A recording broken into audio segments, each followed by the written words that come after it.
Hello, today we will guide you through how to change partner code in Exness. Before we begin, it is helpful to clarify what this process actually does. In Exness, you may be looking for a way to change your partner code directly.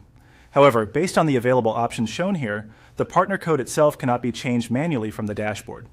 What you can do is adjust the referral or registration link that you share.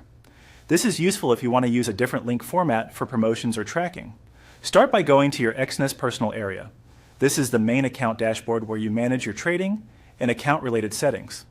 Once you are logged in, take a moment to make sure the page is fully loaded so you can easily spot the menu options.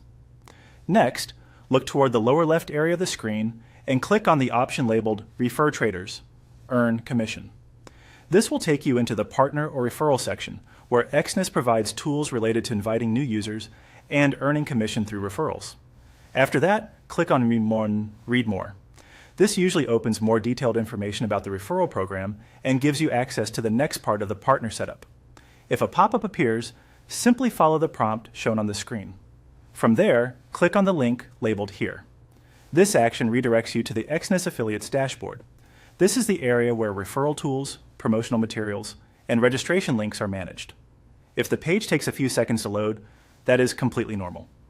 Once you are on the Affiliates page, scroll down a little until you find the section for Web Link. This section contains the shareable link connected to your partner account. Be careful not to rush here, since there may be several tools or link options on the page. Now click on the drop-down menu and select Sample. This is the key part to understand. You cannot actually change the partner code itself, but you can change the URL link that you use to share with others. In other words, the underlying code stays the same, while the link format can be adjusted depending on the option you choose from the menu. As a final tip, after selecting the preferred link option, double-check the generated URL before sharing it. That helps ensure you're using the correct referral link for your intended audience. That is how to change the shareable partner link format in Exness.